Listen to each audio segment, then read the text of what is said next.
46. After he and Rachel were done talking, Judd put on his light coat. The day had clouded up and the wind had begun to blow, and crossed the road to Loza's house, pausing on his side of the road to look carefully for trucks before crossing. It was the trucks that had been the cause of all this. The damned trucks. Except it wasn't. He could feel the pet cemetery pulling at him, and something beyond. Where once its voice had been a kind of seductive lullaby, the voice of possible comfort and a dreamy sort of power, it was now lower and more than ominous. It was threatening and grim. Stay out of this, you. But he would not stay out of it. His responsibility went back too far. Hit sad Thar he was sent to Wamber Thar he could at interim. He said that he was. I don't nog. Char he was dear daddy because they were together when his soul was dis Carla member. She wailed. Honey, Rachel said, I think you dreamed about the Sematary because you're still thinking about Gage. And I'm sure daddy is fine. Do you feel any better now? No, Ellie whispered. Mommy, I'm scared. Aren't you scared? Rachel said, with a brisk little shake of head bead and a smile burr. She was scared. And that name, Parkow, haunted her with its familiarity. She felt she had heard it in some dreadful context months or even years ago, and that nary feeling would not leave her. She felt something pregnant, swollen, and waiting to burst. Something terrible that needed to be averted. But what? Team sure everything is fine, she told Ellie. Want to go back to Grandma and Granda? I guess so, Ellie said listlessly. A Puerto Rican woman led her very young son into the ladies, scolding him. A large wet stain had spread on the crotch of the little boy's Bermudas, and Rachel found herself reminded of Gage with a kind of paralyzing poignancy. This fresh sorrow was like Novocaine, smothering her jitters. Come on, she said. We'll call Daddy from Granda's house. He was wearing shorts, Ellie said suddenly, looking back at the little boy. Who was, honey? Pacow, Ellie said. He was wearing red shorts in my dream. That brought the name momentarily into focus, and Rachel felt that knee-weakening fear again. Then it danced away. They could not get close to the luggage carousel. Rachel could just see the top of her father's hat, the one with the feather. Dory Goldman was holding 2 seats against the wall for them and waving. Rachel brought Ellie over. Are you feeling any better, dear? Dory asked. A little bit, Ellie said. Mommy. She turned to Rachel and broke off. Rachel was sitting bolt upright, her hand clapped to her mouth, her face white. She had it. It had suddenly gone through with a terrible thud. Of course she should have known at once, but she had tried to put it out of her mind. Of course. Mommy? Rachel turned slowly to her daughter, and Ellie could hear the tendons in her neck creak. She took her hand away from her mouth. Did the man in your dream tell you his first name, Eileen? Mommy, are you all? Did the man in your dream tell you his first name? Dory was looking at her daughter and granddaughter as if they might have both gone crazy. Yes, but I can't remember. Mommy, you're burring tay. Rachel looked down and saw that her free hand was clamped around Ellie's lower forearm like a manacle. Was it Victor? Ellie drew a sharp breath. Yes, Victor. He said his name was Victor. Mommy, did you dream of him too? Not Pascal, Rachel said. Pascal. That's what I said. Pascal. Rachel, what's wrong? Dory said. She took Rachel's free hand and winced at its chill. And what's wrong with Eileen? It's not Eileen, Rachel said.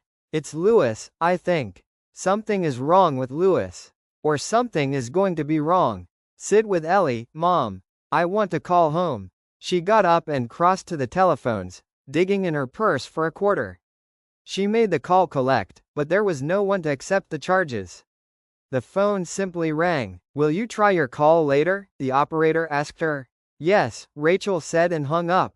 She scooed there, staring at the phone. He said that B was sent to warn but that B couldn't interfere.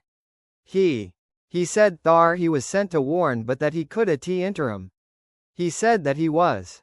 I don't know. Char he was dear daddy because they were together when his soul was dis Carla member.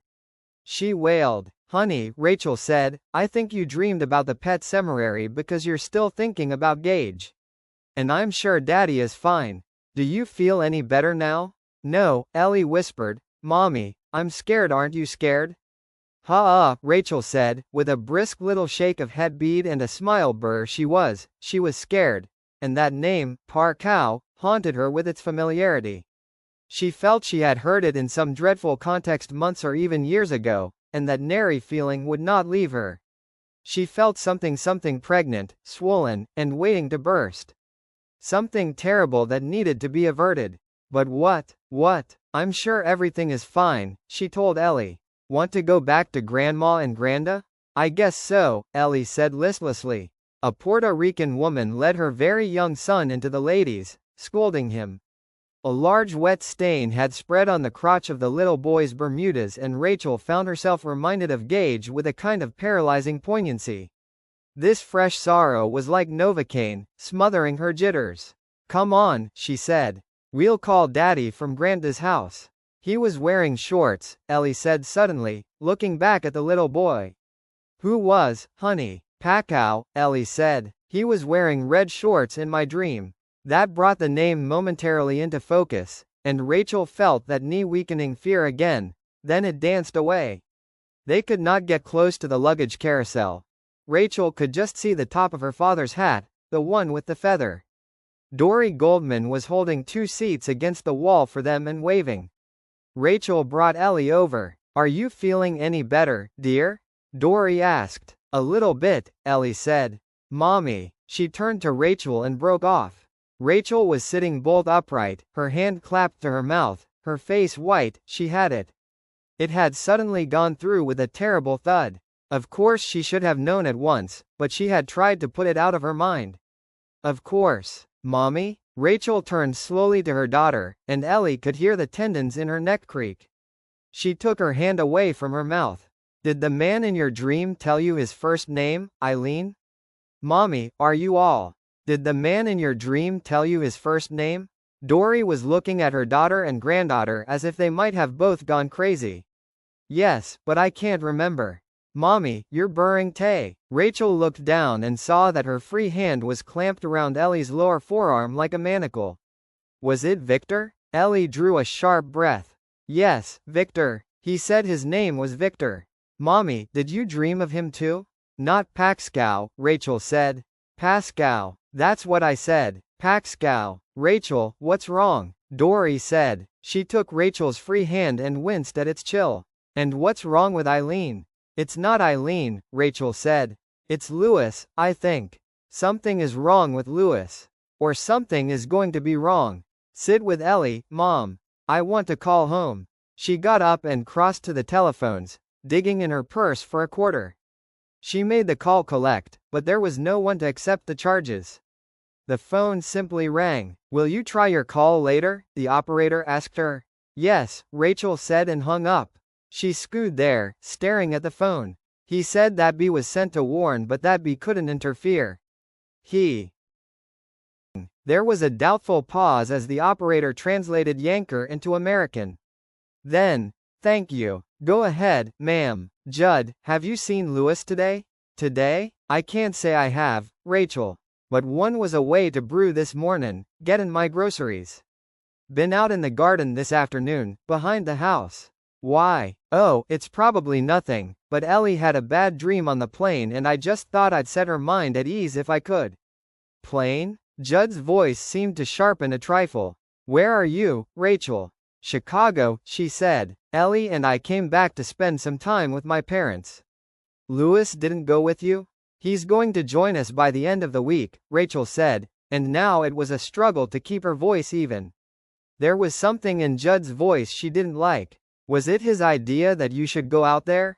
Well, yes. Judd, what's wrong? Something is wrong, isn't it? And you know something about it. Maybe you ought to tell me the child's dream, Judd said after a long pause. I wish you would. 46. After he and Rachel were done talking, Judd put on his light coat. The day had clouded up and the wind had begun to blow and crossed the road to Loz's house, pausing on his side of the road to look carefully for trucks before crossing. It was the trucks that had been the cause of all this. The damn trucks. Except it wasn't. He could feel the pet cemetery pulling at him, and something beyond. Where once its voice had been a kind of seductive lullaby, the voice of possible comfort and a dreamy sort of power. It was now lower and more than ominous. It was threatening and grim. Stay out of this, you. But he would not stay out of it. His responsibility went back too far. He saw that Lewis's Honda Civic was gone from the garage. There was only the big Ford wagon, looking dusty and unused.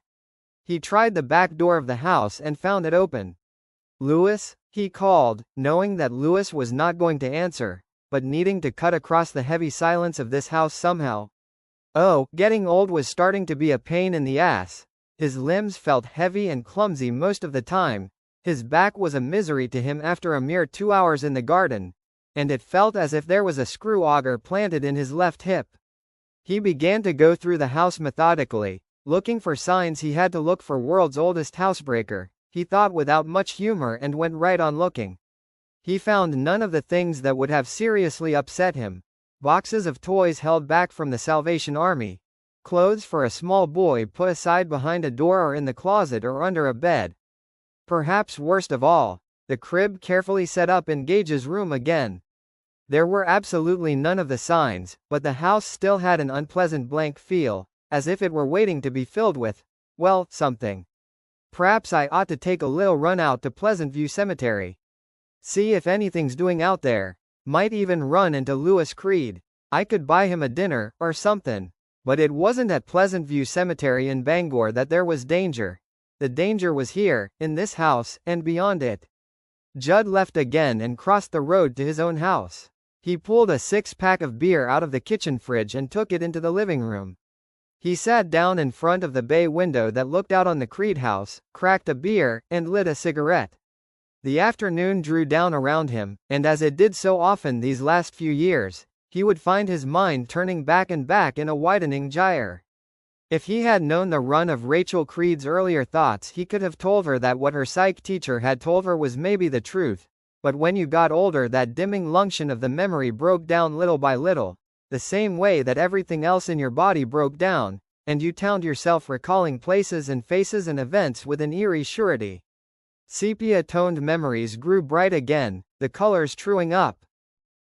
The voices losing that tinny echo of time and regaining their original resonance. It wasn't informational breakdowns at all, Judd could have told him.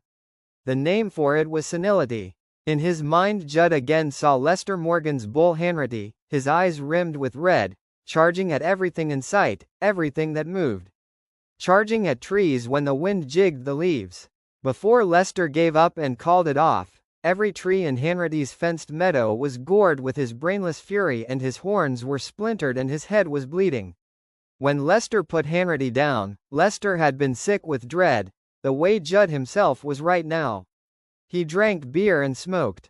Daylight faded. He did not put on the light. Gradually the tip of his cigarette became a small red pip in the darkness. He sat and drank beer and watched Lewis Creed's driveway. He believed that when Lewis came home from wherever he was, he would go over and have a little talk with him. Make sure Lewis wasn't planning to do anything he shouldn't. And still he felt the soft tug of whatever it was, whatever sick power it was that inhabited that devil's place, reaching down from its bluff of rotted stone where all those cairns had been built. Stay out of this, you. Stay out of it, or you're going to be very, very sorry. Ignoring it as best he could, Judd sat and smoked and drank beer. And waited. 47. While Judd Crandall was sitting in the ladder-backed rocker ad watching for him out of his bay window, Lewis was eating a big tasteless dinner in the Howard Johnson's dining room. The food was plentiful and dull, exactly what his body seemed to want. Outside it had grown dark. The headlights of the passing cars probed like fingers. He shoveled the food in. A steak, a baked potato, a side dish of beans which were a bright green nature had never intended. A wedge of apple pie with a scoop of ice cream on top of it melting into a soft drool. He ate at a corner table, watching people come and go, wondering if he might not see someone he knew. In a vague way, he rather hoped that would happen. It would lead to questions: where's Rachel? What are you doing, beer? Bo's it going? And perhaps the questions would lead to complications, and maybe complications were what he really wanted. A way out. And as a matter of fact, a couple that he did know came in just as he was finishing his apple pie and his second cup of coffee. Rob Grinnell, a Bangor doctor, and his pretty wife Barbara. He waited for them to see him, sitting here in the corner at his table for one, but the hostess led them to the booths on the far side of the room, and Lewis lost sight of them entirely except for an occasional glimpse of Grinnell's prematurely graying hair. The waitress brought Lewis his check. He signed for it, jotting his room number under his signature, and left by the side door. Outside the wind had risen to near gale force. It was a steady droning presence, making the electrical wires hum oddly. He could see no stars but had a sense of clouds rushing past overhead at high speed. Lewis stood on the walk for a moment, hands in pockets, face tilted into that wind. Then he turned back and went up to his room and turned on the television. It was too early to do anything serious, and that night wind was too full of possibilities. It made him nervous. He watched 4 hours of TV, 8 back-to-back half-hour comedy programs. He realized it had been a very long time since he had watched so much TV in a steady, uninterrupted stream. He thought that all the female leads on the sitcoms were what he and his friends had called cockteasers back in high school. In Chicago, Dory Goldman was wailing, "Fly back? Honey, why do you want to fly back? You just got here." In Ludlow, Judd Crandall sat by his bay window, smoking and drinking beer, motionless, examining the mental scrapbook of his own past and waiting for Lewis to come home. Sooner or later Lewis would come home, just like Lassie in that old movie. There were other ways up to the pet cemetery and the place beyond, Lewis didn't know them. If he intended to do it, he would begin from his own dooryard. Unaware of these other happenings, like slow-moving projectiles aimed not at where he was, but rather in the best ballistics. Tradition at the place where he would be, Lewis sat and watched the Hojo color television set. He had never seen any of these programs before, but he had heard vague rumors of them. A black family, a white family, a little kid who was smarter than the rich grown-ups he lived with, a woman who was single, a woman who was married, a woman who was divorced. He watched it all, sitting in the Hojo chair and glancing out every now and then at the blowy night. When the 11 o'clock news came on, he turned the television set off and went out to do what he had decided to do, perhaps at the very moment he had seen Gage's baseball cap lying in the road, full of blood. The coldness was on him again, stronger than ever, but there was something beneath it, an ember of eagerness, or passion, or perhaps lust. No matter, it warmed him against the cold and kept him together in the wind. As he started the Honda's engine, he thought that perhaps Judd was right about the growing power of that place, for surely he felt it around him now, leading, or pushing, him on, and he wondered, could I stop? Could I stop even if I wanted to? 48. You want to what? Dory asked again. Rachel upset. A night's sleep. Rachel only shook her head. She could not explain to her mother why she had to go back. The feeling had risen in her the way a wind rises, an early stirring of the grasses, hardly noticed. Then the air begins to move faster and harder, and there is no calm left. Then the gusts become hard enough to make eerie screaming noises around the eaves. Then they are shaking the house and you realize that this is something like a hurricane, and if the wind gets much higher, things are going to fall down. It was 6 o'clock in Chicago. In Bangor, Lewis was just sitting down to his big, tasteless meal. Rachel and Ellie had done no more than pick at their dinners. Rachel kept raising her eyes from her plate to find her daughter's dark glance upon her, asking her what she was going to do about whatever trouble Daddy was in, asking her what she was going to do. She waited for the telephone to ring, for Judd to call and tell her that Lewis had come home, and once it did ring, she jumped, and Ellie almost spilled her glass of milk, but it was only a lady from Dora's Bridge Club, wanting to know if she had gotten home all right. They were having their coffee when Rachel had abruptly tossed down her napkin and said, "Daddy." "Mom, I'm sorry, but I have to go home. If I can get a plane, I'm going tonight." Her mother and father had gaped at her, but Ellie had closed her eyes in an adult expression of relief. It would have been funny if not for the waxy, stretched quality of her skin. They did not understand, and Rachel could no more explain than she could have explained how those tiny puffs of wind, so faint they can barely stir the tips of short grass, can gradually grow in power until they can knock a steel building flat. She did nor believe that Ellie had heard a news item about the death of Victor Pascal and filed it away in her subconscious. Rachel, honey. Her father spoke slowly, kindly, the way one might speak to someone in the grip of a transitory but dangerous hysteria. This is all just a reaction to your son's death. You and Ellie are both reacting strongly to that, and who could blame you? But you'll just collapse if you try to. Rachel did not answer him. She went to the telephone in the hall, found airlines in the yellow pages and dialed Delta's number while Dory stood close by, telling her they ought to just think about this. Didn't she think? They ought to talk about it, perhaps make a list.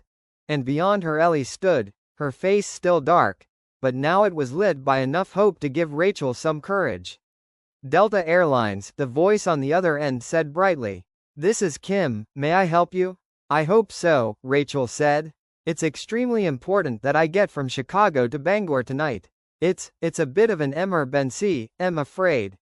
Can you check the connections for me? Dubiously. Yes, ma'am, but this is very short notice. I'll take standby, anything. Well, please check, Rachel said, her voice cracking a little. All right, ma'am. Please hold. The line became smorely silent. Rachel closed her eyes, and after a moment she felt a cool hand on her arm. She opened her eyes and saw that Ellie had moved next to her. Erwin and Dory stood together, talking quietly and looking at them. The way you look at people you suspect of being lunatics, Rachel thought wearily. She mustered a smile for Ellie. Please, don't let them stop you, Mommy, Ellie said in a low voice. No way, big sister, Rachel said and then winced. It was what they had called her ever since Gage had been born.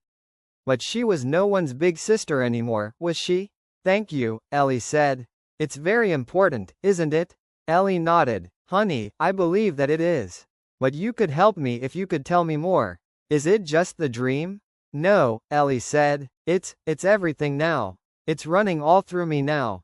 Can't you feel it, Mommy? Something like a asterisk. Something like a wind. Ellie sighed shakily. But you don't know what it is? You don't remember anything more about your dream? Ellie thought hard and then shook her head reluctantly. Daddy, church, and Gage. That's all I remember. But I don't remember how they go together, Mommy. Rachel hugged her tightly. It will be all right, she said, but the weight on her heart did not lessen. Hello, ma'am, the reservations clerk said. Hello? Rachel tightened her grip on both Ellie and the phone. I think I can get you to Bangor, ma'am, but you're going to be getting in very late. That doesn't matter, Rachel said. Do you have a pen? It's complicated. Yes, right here, Rachel said, getting a stub of pencil out of the drawer. She found the back of an envelope to write on. Rachel listened carefully, writing down everything. When the airline clerk finished, Rachel smiled a little and made an 0 with her thumb and forefinger to show Ellie that it was going to work. Probably going to work, she amended. Some of the connections looked very, very tight, especially in Boston. Please book it all, Rachel said. And thank you. Kim took Rachel's name and credit card number. Rachel hung up at last, limp but relieved. She looked at her father. Daddy, will you drive me to the airport? Maybe I ought to say no, Goldman said. I think I might have a responsibility to put a stop to this craziness. Don't you dare, Ellie cried shrilly. It's not crazy. It's not. Goldman blinked and stepped back at this small but ferocious outburst. Drive her, Erwin, Dory said quietly into the silence that followed. I've begun to feel nervous too. I'll feel better if I know Louis is all right. Goldman stared at his wife and at last turned to Rachel. I'll drive you, if it is what you want, he said. Rachel, I'll come with you, if you want that. Rachel shook her head. Thank you, Daddy, but I got all the last seats. It's as if God saved them for me. RWIN, Goldman sighed. At that moment he looked very old and it suddenly occurred to Rachel that her father looked like Judd Crandall. You have time to pack a bag, if you want, he said. We can be at the airport in 40 minutes, if I drive the way I used to when your mother and I were first married. Find her your tote bag, Dory, Mommy, Ellie said. Rachel turned toward her. Ellie's face was how sheened with light sweat. What, honey? Be careful, Mommy, Ellie said. 49. The trees were only moving shapes against a cloudy sky beckoned by the glow from the airport not too far distant. Lewis parked the Honda on Mason Street. Mason bordered Pleasant View on I South Side, and here the wind was almost strong enough to empty the car door out of his hand. He had to push hard to shut it. The wind rippled at his jacket as he opened the Honda's hatch and took out the piece of tarpaulin he had cut and wrapped around his tools. He was in a wing of darkness between two streetlights, standing on the curb with the canvas-wrapped bundle cradled in his arms, looking carefully for traffic before crossing to the wrought iron tents which marked the boundary of the graveyard. He did not want to be seen at all, if he could help it, not even by someone who would notice him and target him the next second. Beside him, the branches of an old elm groaned restlessly in the wind, making Lewis think of jackleg necktie parties. God, he was scared. This wasn't wild work, it was mad work. No traffic. On the Mason Street side, the street lamps marched away in perfect white circles, casting spotlights on the sidewalk where, during the days after Fairmount Grammar School let out, boys would ride bikes and girls would jump rope and play hopscotch, never noticing the nearby graveyard, except perhaps at Halloween, when it would acquire a certain spooky charm. Perhaps they would dare to cross their suburban street and hang a paper skeleton on the wrought iron bars of the high fence. Gling at the old jokes, it's the most popular place in town, people are dying to get in. Why is it wrong to laugh in the graveyard? Because everyone who lives there is always in a grave mood. Gage, he muttered. Gage was in there, behind that wrought iron fence, unjustly imprisoned under a blanket of dark earth, and that was no joke. Gonna break you out, Gage, he thought. Gonna break you out, big guy, or die trying.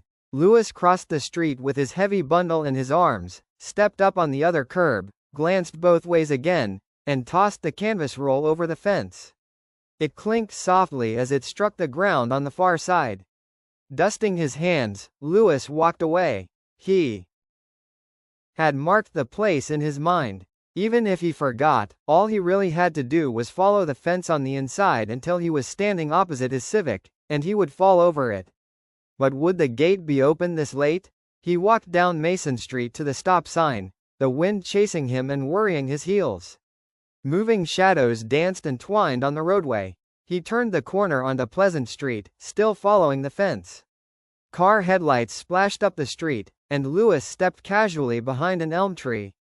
It wasn't a cop car, he saw, only a van moving toward Hammond Street and, probably, the turnpike. When it was well past him, Lewis walked on. Of course it will be unlocked.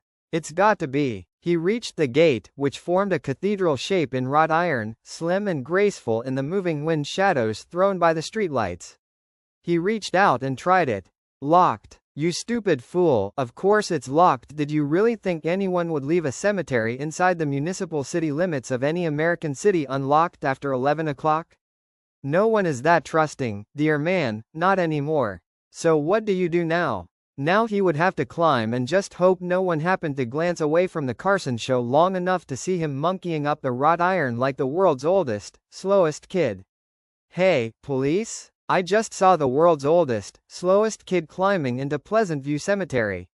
Looked like he was dying to get in. Yeah, looked like a grave matter to me. Kidding? Oh no, I'm in dead earnest. Maybe you ought to dig into it. Lewis continued up Pleasant Street and turned right at the next intersection. The high iron fence marched along beside him restlessly. The wind cooled and evaporated the drops of sweat on his forehead and in the hollows of his temples. His shadow waxed and waned in the streetlights. Every now and then he glanced at the fence, and then he stopped and forced himself to really look at it. Zoner going to climb that baby? Don't make me laugh. Lewis Creed was a fairly tall man, standing a bit over 6'2", but the fence was easily 9 feet high, each wrought iron stave ending in a decorative, arrow-like point. Decorative, that is, until you happened to slip while swinging your leg over and the force of your suddenly dropping 200 pounds drove one of those arrow points into your groin, exploding your testicles. And there you would be, skewered like a pig at a barbecue, hollering until someone called for the police and they came and pulled you off and took you to the hospital. The sweat continued to flow, sticking his shirt to his back. All was silent except for the faint hum of late traffic on Hammond Street. There had to be a way to get in there. Had to be. Come on, Lewis, face the facts. You may be crazy, but you're not that crazy. Maybe you could shinny up to the top of that fence, but it would take a trained gymnast to swing over those points without sticking himself on them. And even supposing you can get in, Bo, are you going to get yourself and Gage's body out? He went on walking, vaguely aware that he was circling the cemetery but not doing anything constructive. All right, beer's the answer. I'll just go on home to Ludlow tonight and come back tomorrow, in the late afternoon. I'll go in through the gate around 4 o'clock and find a place to hole up until it's midnight or a little later. I will, in other words, put off until tomorrow what I should have been smart enough to think of today. Good idea, oh great Swami Lewis. And in the meantime, what do? Do about that great big bundle of stuff I threw over the wall? Pick, Saboval, Flasblight. You might as well stamp grave robbing equipment on every damn piece of it. It landed in the bushes. Who's going to find it, for Christ's sake? On measure that made sense. But this was no sensible errand he was on, and his heart told him quietly and absolutely that he couldn't come back tomorrow. If he didn't do it tonight, he would never do it. He would never be able to screw himself up to RBIS was ever going to have. Crazy pitch again. This was the moment, the only time for it. There were fewer houses up this way. An occasional square of yellow light gleamed on the other side of the street, and once he saw the gray-blue flicker of a black and white TV, and looking through the fence he saw that the graves were older here, more rounded, sometimes leaning forward or backward with the freezes and thaws of many seasons. There was another stop sign up a bead, and another right turn would put him on a street roughly parallel to Mason Street, where he had begun. And when he gore back to the beginning, what did he do? Collect $200 and go around again? Admit defeat? Car head L. He cured down these cat head behind slowly, and after a moment a white spotlight stabbed out from the passenger side and ran flickering along the wrought iron fence. His heart squeezed painfully in his chest. It was a police car, checking the cemetery. He pressed himself tight against the tree, the rough bark against his cheek, hoping madly that it was big enough to shield him. The spotlight ran toward him. Lewis put his head down, trying to shield the white blur of his face. The spotlight reached the tree, disappeared for a moment, and then reappeared on Lewis's right. He slipped around the tree a little. He had a momentary glimpse of the dark bubbles on the cruiser's roof. He waited for the taillights to flare a brighter red, for the doors to open, for the spotlight to suddenly turn back on its ball joint, hunting for him like a big white finger. Hey you behind that tree, come on out where we can see you, and we want to see both hands empty. Come out now. The police car kept on going. It reached the corner, signaled with sedate propriety, and turned left. Lewis collapsed back against the tree, breathing fast, his mouth sour and dry. He supposed they would cruise past his parked Honda, but that didn't really matter. Parking from 6 p.m. to 7 a.m. was legal on Mason Street. There were plenty of other cars parked along it.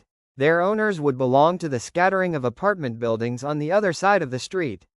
Lewis found himself glancing up at the tree he had hidden behind. Just above his head, the tree forked. He supposed he could. Without allowing himself to think about it further, he teached into the fork and pulled himself up, scrambling with Hitvet shoes for purchase, sending a little shower of bark down to the sidewalk.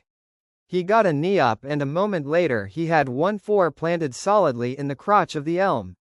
If the police car should happen to come back, their spotlight would find an extremely peculiar bird in this tree. He ought to move quickly. He pulled himself up onto a higher branch, one which overhung the very top of the fence. He felt absurdly like the 12-year-old he supposed he had once been. The tree was not still, it rocked easily, almost soothingly, in the steady wind. Its leaves rustled and murmured. Lewis assessed the situation and then, before he could get cold feet, he dropped off into space, holding on to the branch with his hands laced together over it. The branch was perhaps a little thicker than a brawny man's forearm. With his sneakers dangling about 8 feet over the sidewalk, he pulled himself hand for hand toward the fence. The branch dipped but showed no sign of breaking. He was faintly aware of his shadow following along on the cement sidewalk below him, an amorphous black ape shape. The wind chilled his hot armpits, and he found himself shivering in spite of the sweat running down his face and neck. The branch dipped and swayed with his movements. The farther out he moved, the more pronounced the dip became. His hands and wrists were getting tired now, and he was afraid that his sweat-greasy palms might slip. He reached the fence. His tennis shoes dangled perhaps a foot below the arrow tips. The tips did not look blunt at all from this angle. They looked very sharp. Sharp or not, he suddenly realized it was not just his balls that were at risk here. If he fell and hit one of those things dead on, his weight would be enough to drive it all the way up into his lungs. The returning cops would Pleasant View fence. Find an early and extremely grisly Halloween decoration on the breathing fast, not quite gasping, he groped for the fence points with his feet, needing a moment's rest. For a moment he hung there, his feet moving in an air dance, searching but not finding. Start beat the wind, rushing the trees and tumbling his sweaty hair over his forehead. Stant beat of the wind, rustling the trees and tumbling his sweaty. Lewis ran down to the fence, bent low, and felt through the brush for his canvas bundle. Here it was, rough under his fingers. He picked it up, listening to the muffled clank from inside. He carried it over to the broad graveled drive that led in through the gates and paused to orient himself. Straight up here, go left at the fork. No problem. He walked along the edge of the drive, wanting to be able to go farther into the shadow of the elms if there did happen to be a full-time caretaker and if he happened to be out. He bore left at the fork, approaching Gage's grave now, and suddenly, appallingly, realized he could not remember what his son had looked like. He paused, staring off into the rows of graves, the frowning facades of the monuments, and tried to summon him up. Individual features came to him, his blonde hair, still so fine and light, his slanting eyes, his small, white teeth, the little twist of scar on his chin from the time he had fallen down the back steps of their place in Chicago. He could see these things but could not integrate them into a coherent whole. He saw Gage running toward the road, running toward his appointment with the Orenco truck, but Gage's face was turned away. He tried to summon up Gage as he had been in his crib on the night of the kite-flying day and could see only darkness in his mind's eye. Gage, where are you? Have you ever thought, Lewis, that you may not be doing your son any good service? Perhaps he's happy where B is.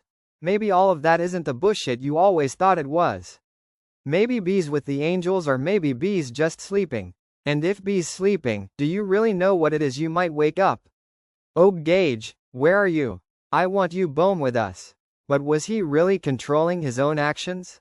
Why couldn't he summon up Gage's face, and why was he going against everyone's warning Judd's, the dream of Pascal, the trepidation of his own troubled heart? He thought of the grave markers in the Sematary, those rude circles, spiraling down into the mystery, and then the cold ness came over him again. Why was he standing here, trying to summon up Gage's face anyway? He would be seeing it soon enough. The headstone was here now, it Ted simply GAGB William Creed, followed by the 2 dates. Someone had been here today to pay his or her respects, he saw. There were fresh flowers. Who would that have been? Missy Dandridge? His heart beat heavily but slowly in his chest. This was it then, if he was going to do it, he had better start. There was only so much night ahead, and then the day would come. Lewis glanced into his heart one final time and saw that yes, he did intend to go ahead with this. He nodded his head almost imperceptibly and fished for his pocketknife. He had cinched his bundle with Scotch strapping tape, and now he cut it. He unrolled the tarp at the foot of Gage's grave like a bedroll and then arranged items in exactly the same way he would have arranged instruments to suture a cut or to perform a small in-office operation. Here was the flashlight with its lens felted as the hardware store clerk had suggested. The felt was also secured with strapping tape. He had made a small circle in the middle by placing a penny on the felt and cutting around it with a scalpel.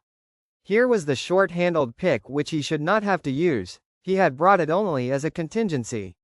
He would have no sealed cap to deal with, and he shouldn't run into any rocks in a newly filled grave. Here was the shovel, the spade, the length of rope, the work gloves. He put the gloves on, grabbed the spade, and started. The ground was soft, the digging easy. The grave's shape was well defined, the dirt he was throwing out softer than the earth at the verge.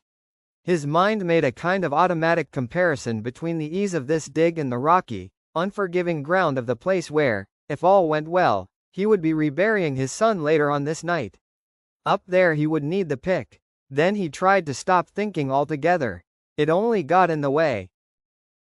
He threw the dirt on the ground to the left of the grave, working into a steady rhythm that only became more difficult to maintain as the hole deepened.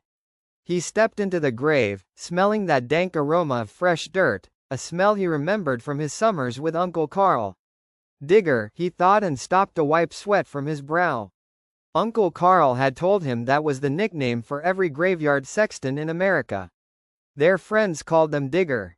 He started in again. He stopped only once more, and that was to check his watch. It was 20 minutes past 12. He felt time slipping through his fist like something that had been greased. 40 minutes later, the spade gritted across something, and Louis's teeth came down on his upper lip hard enough to bring blood. He got the flashlight and shone it down. Here was more than dirt, and scrawled across it in a diagonal slash, a grayish-silver line. It was the top of the grave liner.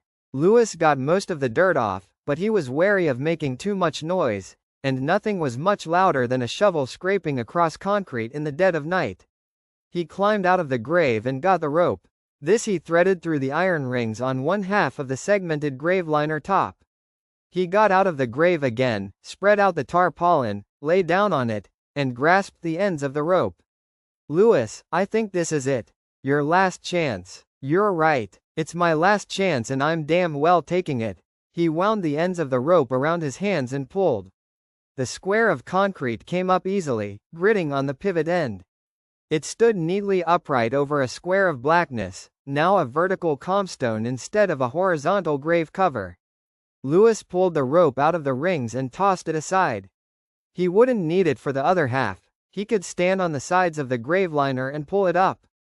He got down into the grave again, moving carefully, not want to order the cement slab he had already pulled up and mash his toes or break the damn thing, which was quite thin. Pebbles rattled down into the hole, and he heard several of them chip hollowly off Gage's coffin. Bending, he grasped the other half of the grave liner top and pulled upward. As he did so, he felt something squelch coldly under his fingers. When he had this second half of the top standing on end, he looked down at his hand and saw a tad earthworm wriggling feebly there. With a choked cry of disgust, Louis wiped it off on the earthen sidewall of his son's grave. Then he shone his flashlight downward. Here was the coffin he had last seen resting on chrome runners over the grave at the funeral service, surrounded by that ghastly green astroturf. This was the Sematary deposit box in which he was supposed to bury all his hopes for his son. Fury, clean and white-hot, the antithesis of his former coldness, rose up in him. Idiotic. The answer was no. Louis groped for the spade and found it. He raised it over his shoulder and brought it down on the coffin's latch once, twice, a third time, a fourth.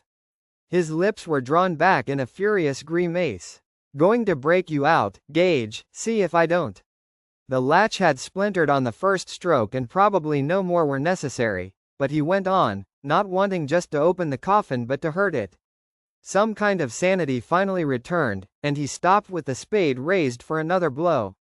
The blade was bent and scratched. He tossed it aside and scrambled out of the grave on legs that felt weak and rubbery. He felt sick to his stomach, and the anger had gone as quickly as it had come. In its place the coldness flooded back in, and never in his life had his mind felt so alone and disconnected. He felt like an astronaut who has floated away from his ship during an EVA and now only drifts in a great blackness, breathing on borrowed time. Did Bill Batterman feel like this? He wondered. He lay on the ground, on his back this time, waiting to see if he was under control and ready to proceed. When the rubbery feeling had left his legs, he sat up and slipped back down into the grave. He shone the flashlight on the latch and saw it was not just broken, but demolished. He had swung the spade in a blind fury, but every blow he had struck had gone directly there, bull's eye, as if guided. The wood around it had splintered. Lewis slipped the flashlight into his armpit. He squatted down slightly. His hands groped, like the hands of a catcher in a troupe of circus flyers, waiting to perform his part in a mortal docking. He found the groove in the lid, and he slipped his fingers into. He paused for a moment. One could not rightly call it a hesitation, and then he opened his son's coffin. 50. Rachel Creed almost made her flight from Boston to Portland. Almost. Her Chicago plane left on time, a miracle in itself, was cleared straight into LaGuardia, another, and left New York only 5 minutes behind schedule. It got to the gate in Boston 15 minutes late, at 11:12 p.m. That left her with 13 minutes. She still might have made her connecting flight, but the shuttle bus which makes a circle around the Logan terminals was late. Rachel waited, now in a kind of constant low-grade panic, shifting from foot to foot as if she needed to go to the bathroom, switching the travel bag her mother had loaned her from one shoulder to the other. When the shuttle still hadn't come at 11:25, she began to run. Her heels were low but still high enough to cause her problems. One of her ankles buckled painfully, and she paused long enough to take off the shoes. Then she ran on in her pantyhose, past Allegheny and Eastern Airlines, breathing hard now, getting the beginnings of a stitch in her side. Her breath was hot in her throat, that tuck in her side deeper and more painful. Now she was running past the international terminal, and there, up ahead, was Delta's triangular sign. She burst in through the doors, almost dropped one shoe, juggled it, caught it. It was 11:37. One of the two clerks on duty glanced up at her. Flight 104, she panted. The Portland flight, has it left? The clerk glanced behind him at the monitor. Still at the gate it says here, he said, but they called for final boarding 5 minutes ago. I'll call ahead. Bags to check? Eyes. Her heart was galloping in her chest. No, Rachel gasped, and brushed her sweary hair out of her very fast. Then don't wait for me to call. I will, but I advise you to run. Rachel didn't run very fast, she was no longer able. But she did as well as she could. The escalator had been turned off for the night, and she pounded up the stairs, tasting copper shavings in her mouth. She reached the security checkpoint and almost threw the tote bag at the startled female guard, then waited for IC to come through on the conveyor belt, her hands clenching and unclenching. It was barely out of the X-ray chamber before she had snatched it by the strap and ran again, the bag flying out behind her and then banging her on the hip. She looked up at one of the monitors as she ran. Flight 104 Portland Shed 11:25 p. Gate 31 boarding. Gate 31 was at the far end of the concourse, and even as she snatched her glance at the monitor, boarding and steady letters changed to departing, blinking rapidly. A frustrated cry burst from her. She ran into the gate area just in time to see the gate attendant removing the strips which read, Flight 104 Boston Portland 11:25. It's gone? She asked incredulously. It's really gone? The attendant looked at her sympathetically. It rolled out of the jetway at 11:40. I'm sorry, ma'am. You made a hell of a good try, if that's any consolation. He pointed out the wide glass windows. Rachel could see a big 727 with Delta markings, its running lights Christmas tree bright, starting its takeoff roll. Christ, didn't anyone tell you I was coming? Rachel cried. When they called up here from downstairs, 104 was on an active taxiway. If I'd called her back, she would have gotten caught in the parade going out to runway 30, and that palour would have had my behind on a platter. Not to mention the 100 or so passengers on board. I'm very sorry. If you'd been even 4 minutes sooner. She walked away, not listening to the rest. She was halfway back to the security checkpoint when waves of faintness rode over her. She stumbled into another gate area and sat down until the darkness had passed. Then she slipped her shoes back on, picking a squashed lark cigarette butt off the tattered sole of one stocking first. My feet are dirty and I don't give a fuck, she thought disconsolately. She walked back toward the terminal. The security guard eyed her sympathetically. Missed it? I missed it, all right, Rachel said. Where were you headed? Portland, then Bangor. Well, why don't you rent a car? If you really have to be there, that is. Ordinarily I'd advise a hotel close to the airport, but if I ever saw a lady who looked like she really had to be there, you are that lady. I'm that lady, all right, Rachel said. She thought about it. Yes, I suppose I could do that, couldn't I? If any of the agencies has a car. The security guard laughed. Oh, they'll have cars. Only time they don't have cars at Logan is when the airport's fogged in. Which is a lot of the time. Rachel barely heard her. In her mind she was already trying to calculate it. She couldn't get to Portland in time to catch her Bangor flight even if she bulleted up the turnpike at a suicidal pace. So figure driving straight through. How long? That depended on how far. 250 miles, that was the figure which came to mind. Something Judd had said maybe. It was going to be at least 12:15 before she got going. Probably closer to 12:30 a.m. It was all turnpike. She thought that her chances of going the whole distance at 65 without getting hauled down for speeding were reasonably good. She ran the figures quickly in her head, dividing 65 into 250. Not quite 4 hours. Well, say 4 even. She would have to stop once and go to the bathroom. And although sleep seemed impossibly distant now, she knew her own sources well enough to believe she would also have to stop for a great big black coffee. Still, she could be back in Ludlow before first light. Mulling all this over, she started for the stairs. The car rental desks were one level down from the concourses. Good luck, honey, the security guard called. Take care. Thanks, Rachel said. She felt that she deserved some gone luck. 51. The smell hit him first, and Lewis recoiled, gagging. He bung on the edge of the grave, breathing hard, and just when he thought he had his gorge under control, his entire big, tasteless meal came up in a spurt. He threw up on the far side of the grave and then put his head against the ground, panting. At last the nausea passed. Teeth clamped together, he took the flashlight out of his armpit and shone it down into the open coffin. A deep horror that was very nearly awe stole over him. It was the sort of feeling usually reserved for the worst nightmares, the ones you can barely remember upon awakening. Gage's head was gone. Lewis's hands were trembling so badly he had to hold the flashlight with both hands, gripping it the way a policeman is taught to grip his service revolver on the target range. Still the beam jittered back and forth and it was a moment before he could train the pencil-thin beam back into the grave. It's impossible, he told himself, just remember that what you thought you saw is impossible. He slowly moved the narrow beam up Gage's 3-foot length, from the new shoes to the suit pants, the little coat, Christ, no 2-year-old was ever meant to wear a suit, to the open collar, too. His breath caught in a harsh sound that was too outraged to be a gasp, and all his fury at Gage's death came back in a rush, drowning fears of the supernatural, the paranatural, his growing certainty that he had crossed over into the country of the mad. Lewis scrabbled in his back pocket for his handkerchief and pulled it out. Holding the light in one hand, he leaned into the grave again, almost past the point of balance. If one of the segments of graveliner had fallen now, it would have surely broken his neck.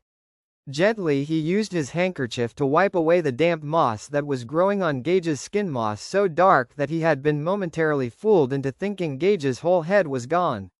The moss was damp but no more than a scum. He should have expected it. There had been rain, and a graveliner was not watertight. Flashing the light to either side, Lewis saw that the coffin was lying in a thin puddle. Beneath the light slime of growth, he saw his son. The mortician, aware that the coffin could not be opened after such a terrible accident, had nonetheless done the best he could. Morticians almost always did. Looking at his son was like looking at a badly made doll. Gage's head bulged in strange directions. His eyes had sunk in deep behind closed lids. Something white protruded from his mouth like an albino conge, and Lewis thought at first that they had, perhaps, used too much embalming fluid. It was tricky stuff at best, and with a child it was next to impossible to tell how much was enough, or too much. Then he realized it was only cotton. He reached in and plucked it out of the boy's mouth. Gage's lips, oddly lax and seeming somehow too dark and too wide, closed with a faint but audible plip. He threw the cotton into the grave where it floated in the shallow puddle and gleamed a loathsome white. Now one of Gage's cheeks had a hollow old man's look. "Gage," he whispered, "going to take you out now, okay?" He prayed no one would come along now, a caretaker making 2:12:30 swing through the cemetery, something like that. But it was no longer a matter of not being caught. If someone else's flashlight beam speared him as he stood here in the grave going about his grim work, he would seize the bent, scarred spade and put it through the intruder's skull. He worked his arms under Gage. The body lolled bonelessly from side to side, and a sudden, awful certainty came over him. When he lifted Gage's body would break apart and he would be left with the pieces. He would be left standing with his feet on the sides of the graveliner with the pieces, screaming. And that was how they would find him. "Go on, you chicken, go on and do it." He got Gage under the arms, aware of the fetid dampness, and lifted him that way, as he had lifted him so often from his evening tub. Gage's head lolled all the way to the middle of his back. Lewis saw the grinning circlet of stitches which held Gage's head onto his shoulders. Somehow, panting, his stomach spasming from the smell and from the boneless loose feel of his son's miserably smashed body, Lewis wrestled the body out of the coffin. At last he sat on the verge of the grave with the body in his lap, his feet dangling in the hole, his face a horrible livid color, his eyes black holes, his mouth drawn down in a trembling bow of horror and pity and sorrow. "Gage," he said, and began to rock the boy in his arms. Gage's hair lay against Lewis's wrist, as lifeless as wire. "Gage, it will be all right, I swear, Gage, it will be all right. This will end, this is just the night, please, Gage, I love you, Daddy loves you." Lewis rocked his son. By 1:45, Lewis was ready to leave the cemetery. Actually handling the body had been the worst of it. That was the point at which that interior astronaut, his mind, seemed to float the farthest into the void. And yet now, resting, his back a throbbing hurt in which exhausted muscles jumped and twitched, he felt it might be possible to get back. All the way back, he put Gage's body on the tarpaulin and wrapped it up. He cinched it with long strips of strapping tape, then cut the length of rope in two and tied off the ends neatly. Once more he might have had a rolled-up rug, no more. He closed the coffin, then after a moment's thought, he reopened it and put the bent spade in. Pleasantview have that relic, it would not have his son. He closed the coffin and then lowered half of the cement graveliner top. He considered simply dropping the other half but was afraid it would. 52. At 1 o'clock that morning, Judd Crandall's telephone rang, shrilling in the empty house, starting him awake. In his doze he was dreaming, and in the dream he was 23 again, sitting on a bench in the B&A coupling shed with George Chapin and Renee Michaud, the three of them passing around a bottle of Georgia Charger whiskey. Jumped-up moonshine with a revenue stamp on it, while outside a nor'easter blew its randy shriek over the world, silencing all that moved, including the rolling stock of the B&A Railroad. So they sat and drank around the pot-bellied Defiant, watching the red glow of the coals shift and change behind the cloudy isinglass, casting diamond-shaped flame shadows across the floor, telling the stories which men hold inside for years like the junk treasures boys store under their beds, the stories they store up for nights such as this. Like the glow of the Defiant, these were dark stories with a glow of red at the center of each and the wind to wrap them around. He was 23, and Norma was very much alive, although in bed now, he had no doubt, she would not expect him home this wild night, and Renee Michaud was telling a story about a Jew peddler in Bucksport who. That was when the phone began to ring and he jerked up in his chair, wincing at the stiffness in his neck, feeling a sour heaviness drop into him like a stone. It was, he thought, all those years between 23 and 83, all 60 of them, dropping into him at once. And on the heels of that thought, "You been sleepin', boyo. That's no way to run this railroad, not tonight." He got up, holding himself straight against the stiffness that had also settled into his back, and crossed to the phone. It was Rachel. "Judd? Has he come home?" "No," Judd said. "Rachel, where are you? You sound closer." "I am closer," Rachel said. And although she did sound closer somehow, there was a distant humming on the wire. It was the sound of the wind, somewhere between here and wherever she was. The wind was high tonight. That sound that always made Judd think of dead voices, sighing in chorus, maybe singing something just a little too far away to be made out. I'm at the rest area at Bidford on the main turnpike. Bidford. I couldn't stay in Chicago. It was getting to me, too. Whatever it was that got Ellie, it was getting me too. And you feel it. It's in your voice. He picked a Chesterfield out of his pack and slipped it into the corner of his mouth. He popped a wooden match alight and watched it flicker as his hand trembled.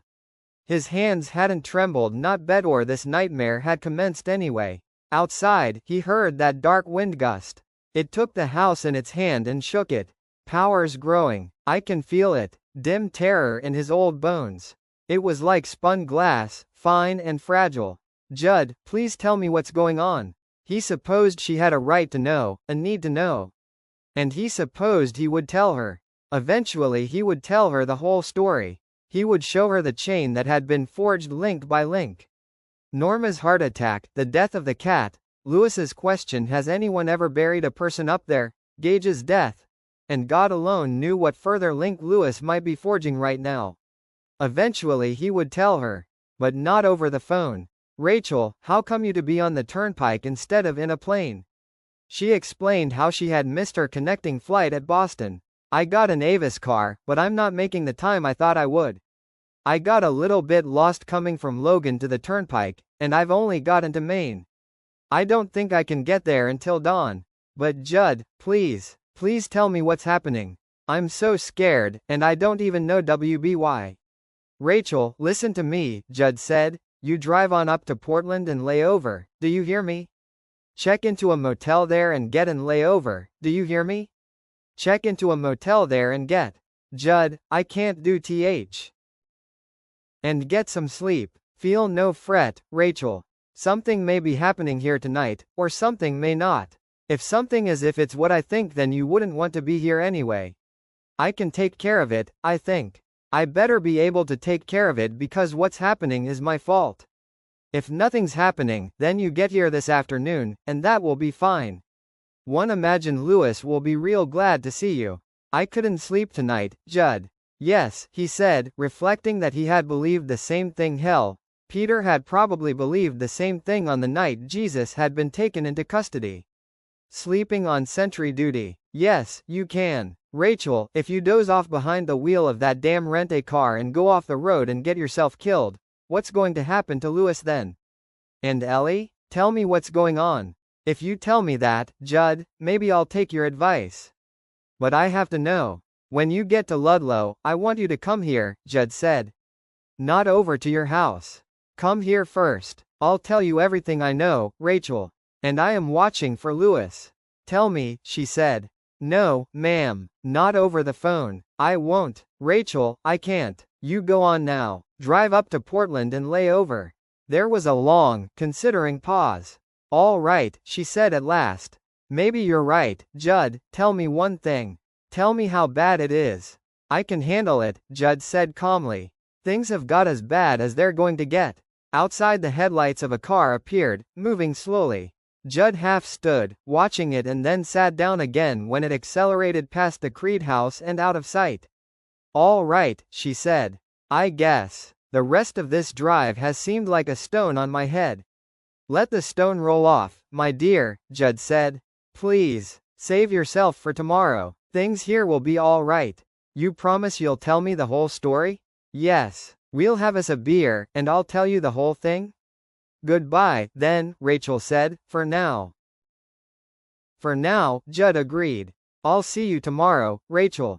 Before she could say anything else, Judd hung up the telephone. He thought there were caffeine pills in the medicine cabinet, but he could not find them. He put the rest of the beer back in the refrigerator, not without regret, and settled for a cup of black coffee. He took it back to the bow window and sat down again, sipping and watching. The coffee and the conversation with Rachel kept him awake and alert for 3/4 of an hour, but then he began to nod once more. No sleeping on sentry duty, old man. You let it get bold of you. You bought something, and now you bathe to pay for it. So no sleeping on sentry duty. He lit a fresh cigarette, drew deep, and coughed an old man's rasping cough. He put the cigarette on the groove of the ashtray and rubbed his eyes with both hands. Outside a 10-wheeler blasted by, running lights glaring, cutting through the windy, uneasy night.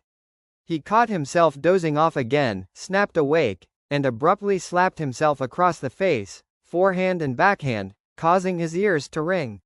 Now terror awakened in his heart, a stealthy visitor who had broken into that secret place. It's puttin' me to sleep, hypnotizin' me, something.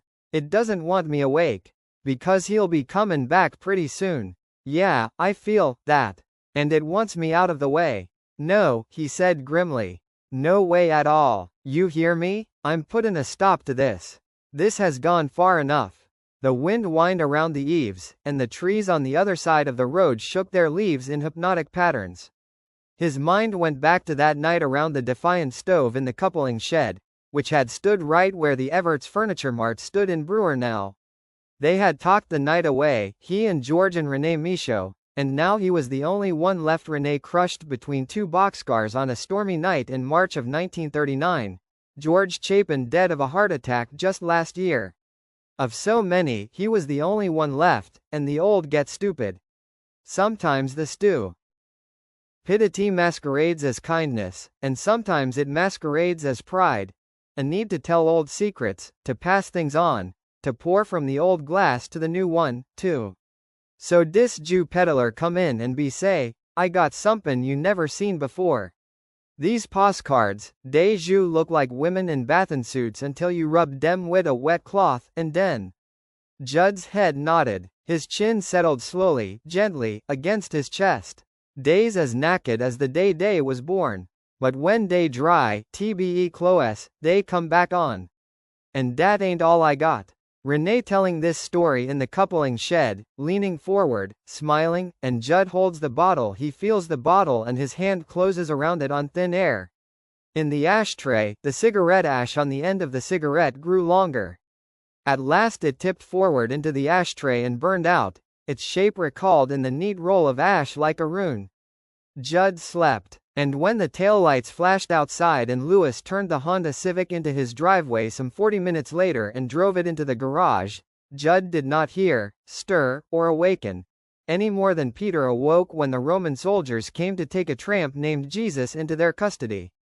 53 Lewis found a fresh dispenser of strapping tape in one of the kitchen drawers, and there was a coil of rope in the corner of the garage near last winter's snow tires. He used the tape to bind the pick and shovel together in a single neat bundle and the rope to fashion a rough sling. Tools in the sling, Gage in his arms. He looped the sling over his back, then opened the passenger door of the Civic, pulling the bundle out. Gage was much heavier than Church had been. He might well be crawling by the time he got his boy up to the Micmac burying ground, and he would still have the grave to dig, fighting his way through that stony, unforgiving soil. Well, he would manage. Somehow. Louis Creed stepped out of his garage, pausing to thumb off the light switch with his elbow, and stood for a moment at the place where asphalt gave way to grass. Ahead of him he could see the path leading to the pet cemetery well enough in spite of the blackness.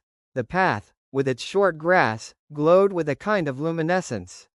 The wind pushed and pulled its fingers through his hair, and for a moment the old, childlike fear of the dark rushed through him, making him feel weak and small and terrorized. Was he really going into the woods with this corpse in his arms, passing under the trees where the wind walked, from darkness into darkness? And alone this time? Don't think about it, just do it. Louis got walking. By the time he got to the pet cemetery 20 minutes later, his arms and legs were trembling with exhaustion, and he collapsed with the rolled-up tarpaulin across his knees gasping. He rested there for another 20 minutes, almost dozing. No longer fearful exhaustion had driven fear out, it seemed. Finally, he got to his feet again, not really believing he could climb the deadfall, only knowing in some numb sort of way that he must try. The bundle in his arms seemed to weigh 200 pounds instead of 40. But what had happened before happened again. It was like suddenly, vividly remembering a dream. No, not remembering, reliving. When he placed his foot on the first dead tree trunk, that queer sensation rushed through him again, a feeling that was almost exultation. The weariness did not leave him, but it became bearable, unimportant, really. Just follow me. Follow me and don't look down, Lewis. Don't hesitate and don't look down.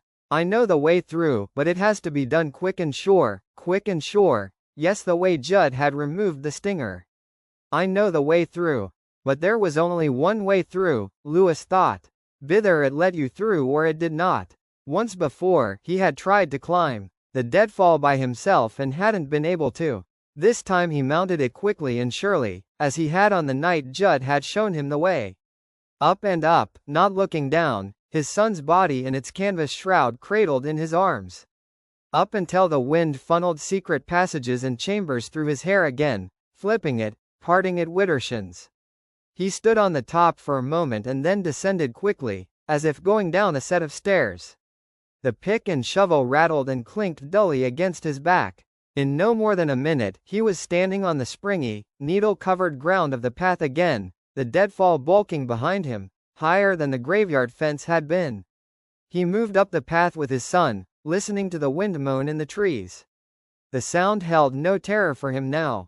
The night's work was almost done. 54. Rachel Creed passed the sign reading Exit 8 Keep Right for Portland Westbrook, put on her blinker, and guided the Avis Chevette toward the exit ramp.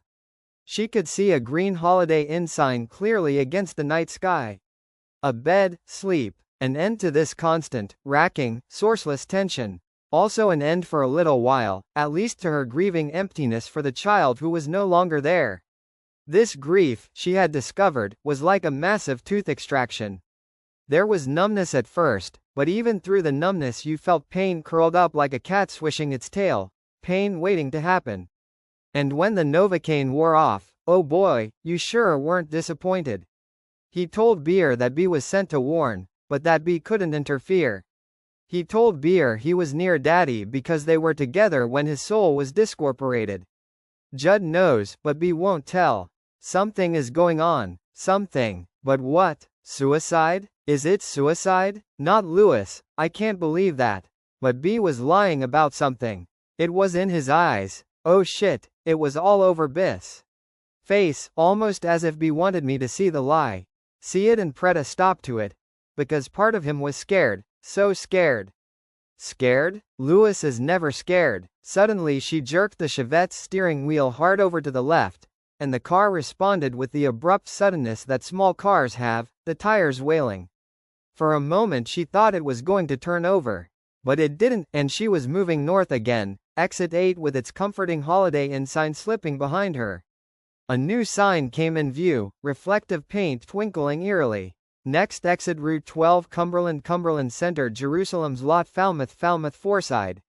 Jerusalem's Lot, she thought randomly, what an odd name. Not a pleasant name, for some reason. Come and sleep in Jerusalem. But there would be no sleep for her tonight. Judd's advice notwithstanding, she now meant to drive straight through. Judd knew what was wrong and had promised her he would put a stop to it, but the man was 80-some years old and had lost his wife only 3 months before. She would not put her trust in Judd. She should never have allowed Lewis to bulldoze her out of the house the way he had, but she had been weakened by Gage's death. Ellie with her Polaroid picture of Gage and her pinched face. It had been the face of a child who has survived a tornado or a sudden dive bombing from a clear blue sky. There had been times in the dark watches of night when she had longed to hate Lewis for the grief he had fathered inside her, and for not giving her the comfort she needed, or allowing her to give the comfort she needed to give, but she could not. She loved him too much still, and his face had been so pale, so watchful.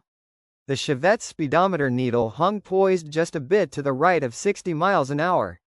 A mile a minute, 2 hours and a quarter to Ludlow maybe. Maybe she could still beat the sunrise. She fumbled with the radio, turned it on, found a rock and roll station out of Portland. She turned up the volume and sang along, trying to keep herself awake. The station began to fade in and out half an hour later, and she returned to an Augusta station, rolled the window down, and let the restless night air blow in on her. She wondered if this night would ever end. Lewis had rediscovered his dream and was in its grippy every few moments. He looked down to make sure it was a body in a tarpaulin he was carrying and not one in a green hefty bag. He remembered how on awakening the morning after Judd had taken him up there with church he had been barely able to remember what they had done, but now he also remembered how vivid those sensations had been, how alive each of his senses had felt. They had seemed to reach out, touching the woods as if they were alive and in some kind of telepathic contact with himself. He followed the path up and down, rediscovering the places where it seemed as wide as Route 15, the places where it narrowed until he had to turn sideways to keep the head and foot of his bundle from getting tangled in the underbrush, the places where the path wound through great cathedral stands of trace. He could smell the clear tang of pine resin, and he could hear that strange crump of the needles underfoot, a sensation that is really more feeling than sound. At last the path began to slant downward more steeply and constantly. A short time later one foot splashed through thin water and became mired in the sludgy stuff underneath, the quicksand, if Judd was to be believed. Lewis looked down and could see the standing water between growths of reeds and ugly bushes with leaves so broad they were almost tropical. Remembered that the light had seemed brighter that other night too. More electrical. This next bit is like the deadfall. You got to walk steady in Aya. Just follow me and don't look down. Yes, okay, and just by the by, have you ever seen plants like toes Maine before? In Maine or anywhere else? What in Christ's name they? Never mind, Lewis. Just, let's go. He began to walk again, looking at the wet, marshy ungrowth just long enough to sight the first tussock and the looking ahead of himself, his feet moving from one grassy beat to the next. Faith is accepting gravity as a postulate, he thought. Nothing he had been told in a college geology or philosophy course, but something his high school physics instructor had once forgotten. Tossed off near the end of a period. Something Lewis had never. He accepted the ability of the Micmac burying ground to resurrect the dead and walked into Little God Swamp with his son in his arms, not looking down or back. These marshy bottoms were noisier now than they had been at the tag end of autumn. Peepers sang constantly in the reeds, a shrill chorus which Lewis found len and uninviting at NT fires or OCD de pick cod. Swamp he was buzz-bombed by some shape. A bat, perhaps. The ground mist began to swirl around him, first covering his shoes, then his shins, finally enclosing him in a glowing white capsule. It seemed to him that the light was brighter, a pulsing effulgence like the beat of some strange heart. He had never before felt so strongly the presence of nature as a kind of coalescing force, a ray being, possibly sentient. The swamp was alive, but not with the sound of music. If asked to define either the sense or the nature of that aliveness, he would have been unable. He only knew that it was rich with possibility and textured with strength. Inside it, Lewis felt very small and very mortal. Then there was a sound, and he remembered this from the last time as well, a high, gobbling laugh that became a sob. There was silence for a moment and then the laugh came again, this time rising to a maniacal shriek that froze Lewis's blood. The mist drifted dreamily around him. The laughter faded, leaving only the drone of the wind, heard but no longer felt.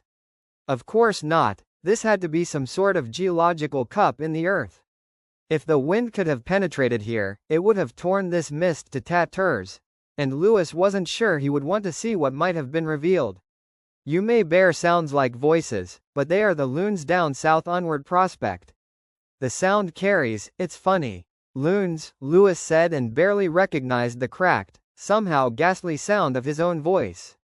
But he sounded amused. God help him, he actually sounded amused. He hesitated briefly and then moved on again. As if to punish him for his brief pause, his foot slipped from the next tussock, and he almost lost his shoe, pulling it free from the grasping ooze under the shallow water.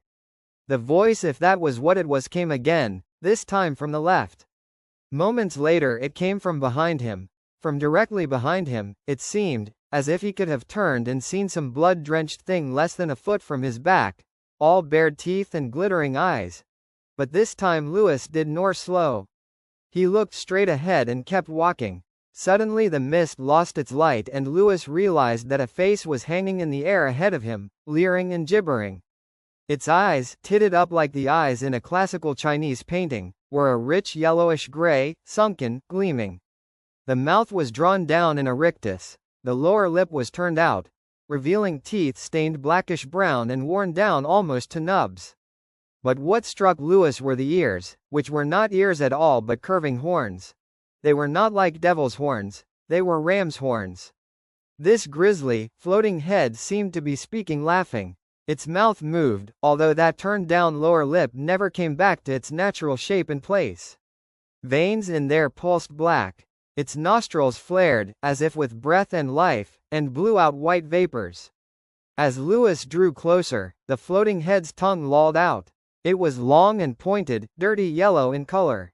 It was coated with peeling scales, and as Lewis watched, one of these flipped up and over like a manhole cover and a white worm oozed out.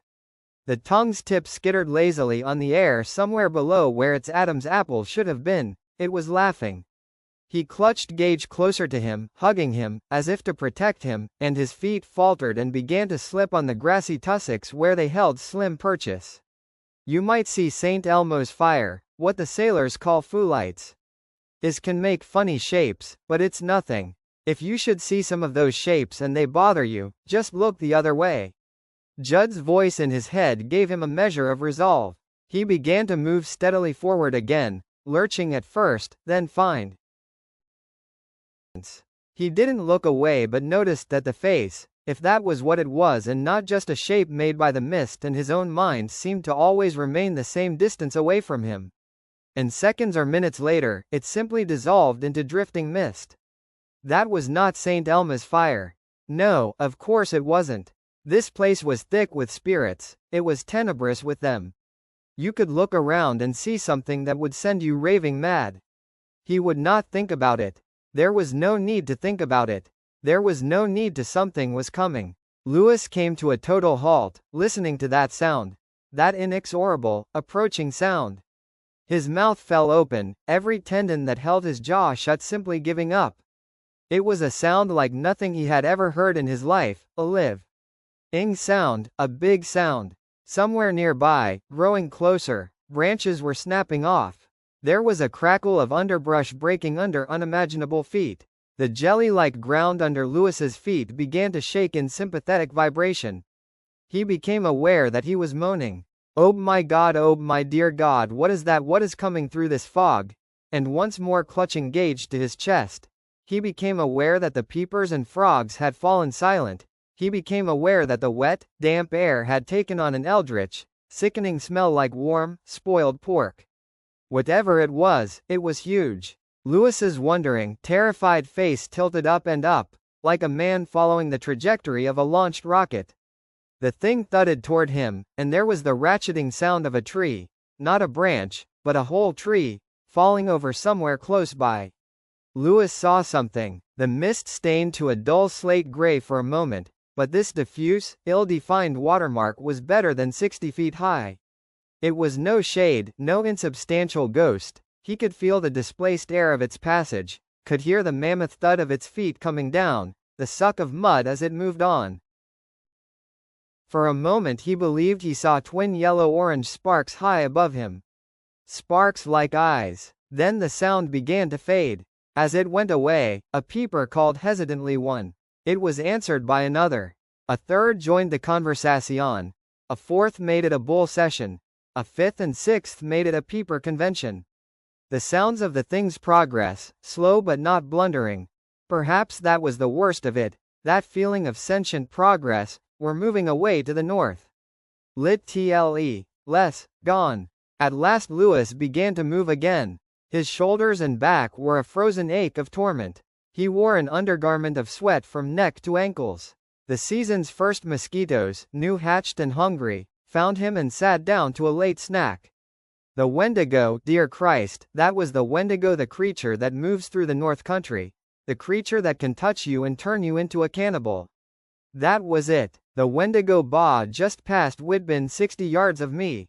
He told himself not to be ridiculous, to be like Judd and avoid ideas about what might be seen or heard beyond the pet cemetery. They were loons. They were St. Elmo's fire. They were the members of the New York Yankees bullpen. Let them be anything but the creatures which leap and crawl and slither and shamble in the world between. Let there be God, let there be Sunday morning, let there be smiling Episcopalian ministers in shining white surplices, but let there not be these dark and draggling horrors on the night side of the universe. Lewis walked on with his son, and the ground began to firm up again under his feet. Only moments later he came to a felled tree, its crown visible in the fading mist like a gray-green feather duster dropped by a giant's housekeeper. The tree was broken off, splintered off, and the break was so fresh that the yellowish-white pulp still bled sap that was warm to Lewis's touch as he climbed over. And on the other side was a monstrous indentation out of which he had to scramble and climb, and although juniper and low-pump laurel bushes had been stamped right into the earth, he would not let himself believe it was a footprint. He could have looked back to see if it had any such configuration once he had climbed beyond Anna above it, but he would not. He only walked on, skin cold, mouth hot and arid, heart flying. The squelch of mud under his feet soon ceased.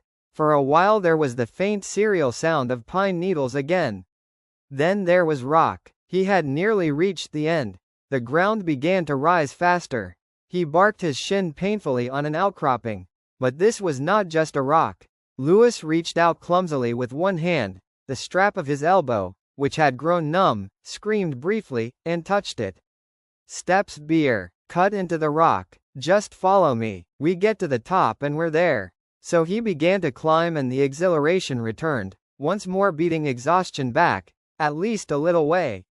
His mind told off the steps as he rose into the chill, as he climbed back into that ceaseless river of wind, stronger now, rippling his clothes, making the piece of canvas tarp gauge was wrapped in stutter gunshot sounds like a lifted sail. He cocked his head back once and saw the mad sprawl of the stars. There were no constellations he recognized, and he looked away again, disturbed. Beside him was the rock wall, not smooth but splintered and gouged and friable, taking here the shape of a boat, here the shape of a badger, here the shape of a man's face with hooded, frowning eyes. Only the steps that had been carved from the rock were smooth. Lewis gained the top and only stood there with his head down, swaying, sobbing breath in and out of his lungs. They felt like cruelly punched bladders, and there seemed to be a large splinter sticking into his side. The wind ran through his hair like a dancer, roared in his ears like a dragon. The light was brighter this night. Had it been overcast the other time or had he just not been looking? It didn't matter, but he could see, and that was enough to start another chill worming down his back. It was just like the pet cemetery. Of course you knew that, his mind whispered as he surveyed the piles of rocks that had once been cairns.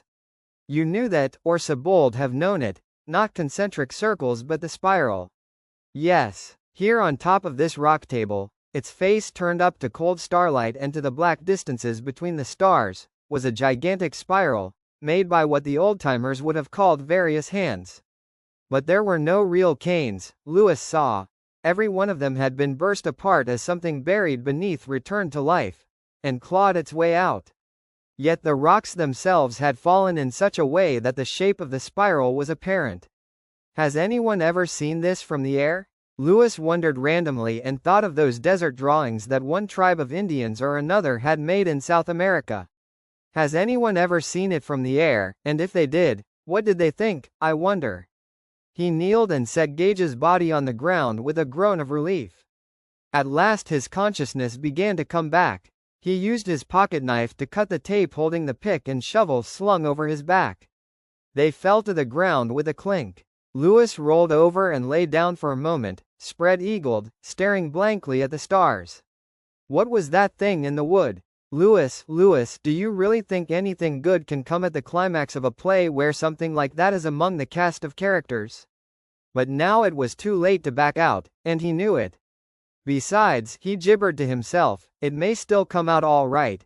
There is no gain without risk, perhaps no risk without love. There's still my ba, not the one downstairs but the one in our bathroom on the big S-Belf, the one I sent Judd for the night Norma bad her Bayard attack. They're in syringes, and if something boppins, something bad, no one ba to know but me. His thoughts dissolved into inarticulate, droning mutter of prayer even as his hands groped for the pick. And still on his knees, Lewis began to dig into the earth. Each seam he brow the pick down he collapsed over the end of it, like an old Roman. Falling on his sword, yet little by little the hole took shape and deepened. He clawed the rocks out, and most he simply pushed aside along with the growing pile of stony dirt. But some of them he saved. For the cairn. 56. Rachel slapped her face until it began to tingle, and still she kept nodding off. Once she snapped fully awake, she was in Pittsfield now and had the turnpike all to herself, and it seemed to her for her, twinkling like cold, hungry fire. A split second that dozens of silvery, merciless eyes were looking at, then they resolved themselves into the small reflectors on the guardrail posts. The Chevette had drifted far over into the breakdown lane. She wrenched the wheel to the left again, the tires wailing, and she believed she heard a faint tick. That might have been her right front bumper just kissing off one of those guardrail posts. Her heart leapt in her chest and began to bang so hard between her ribs that she saw small specks before her eyes, growing and shrinking in time with its beat. And yet a moment later, in spite of her close shave, her scare, and Robert Gordon shouting, "Red hot," on the radio, she was drowsing off again. A crazy, paranoid thought came to her. Paranoid, all right, she muttered under the rock and roll. She tried to laugh but she couldn't. Not quite. Because the thought remained, and in the eye of the night, it gained a spooky kind of credibility. She began to feel like a cartoon figure who has run into the rubber band of a gigantic slingshot. Poor guy finds forward motion harder and harder, until at last the potential energy of the rubber band equalizes the actual energy of the runner. Inertia becomes, what? Elementary physics. Something trying to hold her back.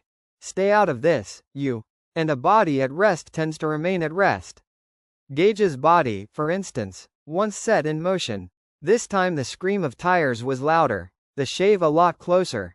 For a moment there was the squealing, grailing sound of the Chevette running along the guardrail cables, scraping paint down to the twinkling metal, and for a moment the wheel didn't answer, and then Rachel was standing on the brake, sobbing. She had been asleep this time, not just dozing but asleep and dreaming at 60 miles an hour, and if there had been no guardrail, or if there had been an overpass stanchion. She pulled over and put the car in park and wept into her hands, bewildered and afraid. Something is trying to keep me away from him. When she felt she had control of herself, she began to drive again. The little car's steering did not seem impaired, but she supposed the Avis company would have some serious questions for her when she returned the car to Bia tomorrow. Never mind, one thing at a time. Got to get some coffee into me, that's the first thing. When the Pittsfield exit came up, Rachel took it. About a mile down the road she came to bright arc sodium lights and the steady mutter growl of diesel engines. She pulled in, had the Chevette filled up. Somebody put a pretty good ding along the side of her, the gas jockey said in an almost admiring voice, and then went into the diner, which smelled of deep fat grease, vulcanized eggs, and, blessedly, of good strong coffee. Rachel had 3 cups, one after another, like medicine, black, sweetened with a lot of sugar. A few truckers sat at the counter or in the booths, kidding the waitress, who somehow all managed to look like tired nurses filled with bad news under these fluorescent lights burning in the night's little hours. She paid her check and went back out to where she had parked the Chevette. It wouldn't start. The key, when turned, would cause the solenoid to utter a dry click, but that was all. Rachel began to beat her fists slowly and forcelessly against the steering wheel. Something was trying to stop her. There was no reason for this car, brand new and with less than 5,000 miles on its odometer, to have died like this, but it had. Somehow it had, and here she was, stranded in Pittsfield, still almost 50 miles from home. She listened to the steady drone of the big trucks, and it came to her with a sudden, vicious certainty that the truck which had killed her son was here among them. Not muttering, chuckling. Rachel lowered her head and began to cry. 57 Lewis stumbled over something and fell full length on the ground. For a moment he didn't think he would be able to get up. Getting up was far beyond him. He would simply lie here, listening to the chorus of peepers from Lurtle God Swamp somewhere behind him and feeling the chorus of aches and pains inside his own body. He would lie here until he went to sleep. Or died. Probably the latter. He could remember slipping the canvas bundle into the hole he bad dug, and pushing most of the earth back into the hole with his bare hands.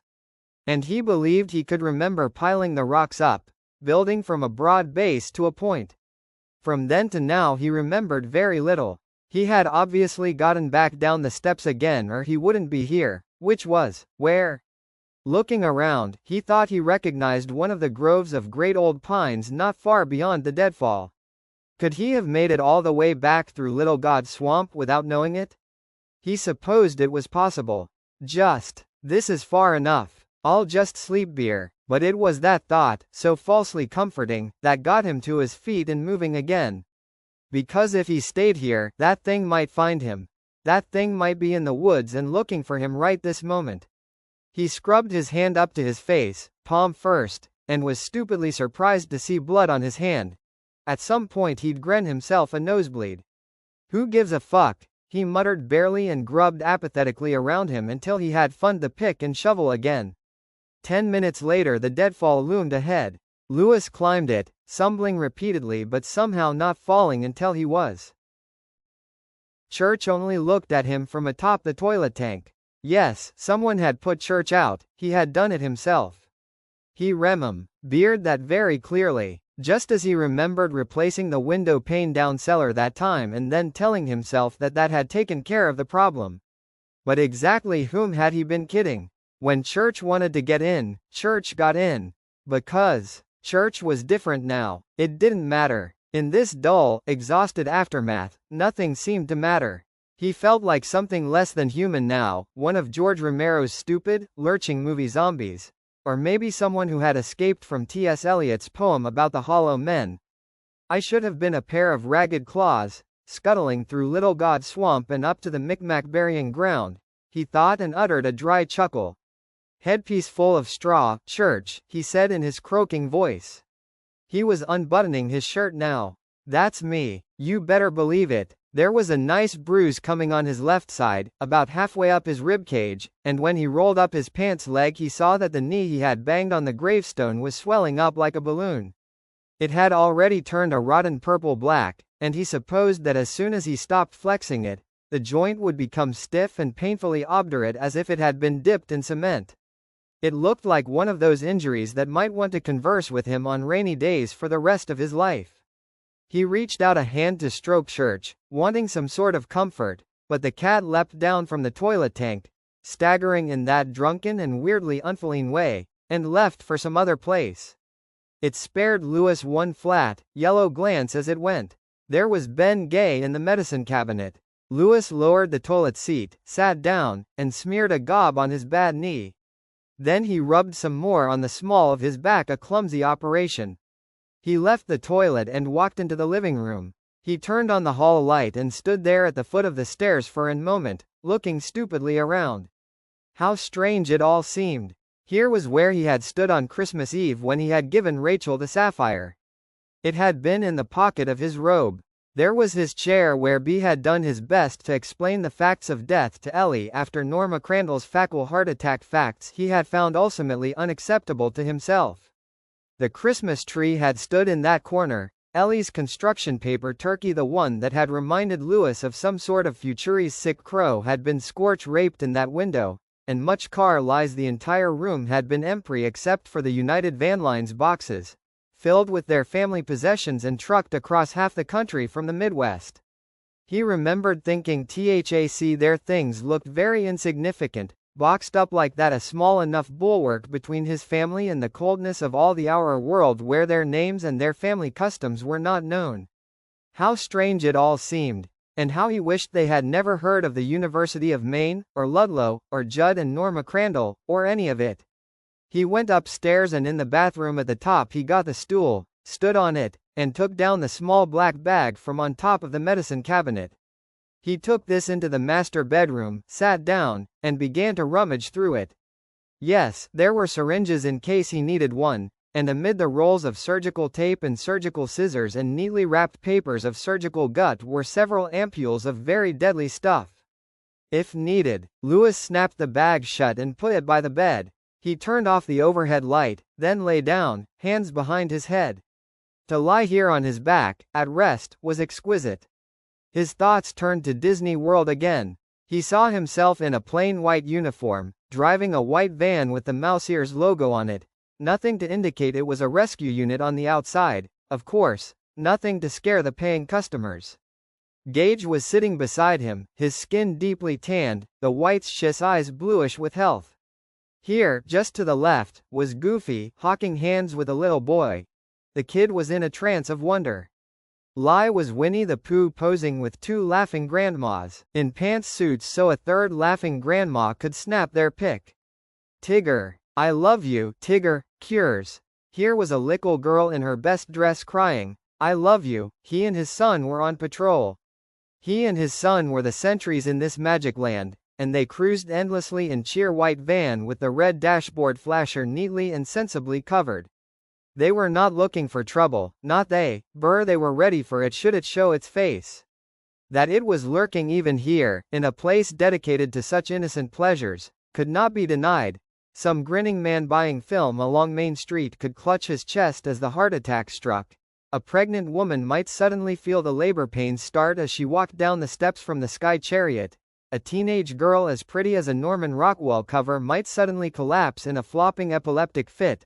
Loafers rackling out a jagged backbeat on the cement as the signals in her brain suddenly jammed up. There were sunstroke and heatstroke and brainstroke, and perhaps at the end of some sultry Orlando summer afternoon there might even be a stroke of lightning. There was. Even, Oz the Gweet and Toowyble himself here he might be glimpsed walking around near the monorail's point of egress into the Magic Kingdom or peering down from one of the alleying Dumbos with his flat and stupid gaze. Down here Lewis and Gage had come to know him as just another amusement park figure like Goofy or Mickey or Tigger or the estimable Mr. D. Duck. He was the one, however, with whom no one wanted his or her picture taken, the one to whom no one wanted to introduce his son or daughter. Lewis and Gage knew him, they had met him and faced him down in New England, some time ago. He was waiting to choke you on a marble, to smother you with a dry cleaning bag, to sizzle you into eternity with a fast and lethal bog ghee of electricity available at your nearest switchplate or vacant light socket right now. There was death in a quarter bag of peanuts, an aspirated piece of steak, the next pack of cigarettes. He was around all the time, he monitored all the checkpoints Bervin the mortal and the eternal. Dirty needles, poison beetles, downed live wires, forest fires. Whirling roller skates that shot nerdy little kids into busy intersections. When you got into the bathtub to take a shower, Oz got Ryer and Sherku shower with a friend. When you got on an airplane, Oz took your boarding pass. He was in the water you drank, the food you are. Whose you bore, you howled into the dark when you were frightened and all alone, and it was Biss' answer that came back. Don't be afraid, it's just me. Hi, how are ya? You got cancer of the bowel, what a bummer, so sorry, Charlie. Septicemia, leukemia, atherosclerosis, coronary thrombosis, encephalitis, osteomyelitis. Hey ho, let's go. Junkie in a doorway with a knife. Phone call in the middle of the night. Blood cooking in battery acid on some exit ramp in North Carolina. Big handfuls of pills, munch 'em up. That peculiar blue cast of the fingernails following asphyxiation, in its final grim struggle to survive the brain cakes all the oxygen that is left, even that in those living cells under the nails. Hi, folks, my name's Oz the Gweet and Toowyble, but you can call me Oz if to you will old friend by our sunned blonde claw or something. Can't stay, got to see a woman about a breech birth, then I've got a little smoke inhalation job to do in Omaha. And that thin voice is crying, I love you, Tigger. I love you. I believe in you, Tigger. I will always love you and believe in you, and one will stay young, and the only Oz to ever live in my heart will be that gentle faker from Nebraska. I love you. We cruise, my son and I, because the essence of it isn't war or sex but only that sickening, noble, hopeless battle against Oz the Gweet and Toowyble. He and I, in our white van under this bright Florida sky, we cruise. And the red flasher is booted, but it is there if we need it. And none need know but us because the soil of a man's heart is stonier. A man grows what he can, and tends it. Thinking such troubled half-dreaming thoughts, Louis Creed slipped away, unplugging his connections to waking reality line by line, until all thoughts ceased and exhaustion dragged him down to black dreamless unconsciousness. Just before the first signs of dawn touched the sky in the east, there were footsteps on the stairs.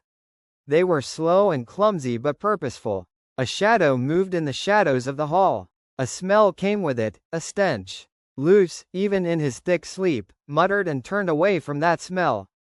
There was the steady pull and release of respiration. The shape stood outside the master bedroom door for some little time, not moving. Then it came inside. Louis's face was buried. The black doctor's bag by the bed was open. In his pillow, white hands reached out, and there was a click as a low clink and shift as the things inside were moved. The hands explored, pushing aside drugs and ampules and syringes with no interest at all. Now they found something and held it up. In the first dim light there was a gleam of silver. The shadowy thing left the room.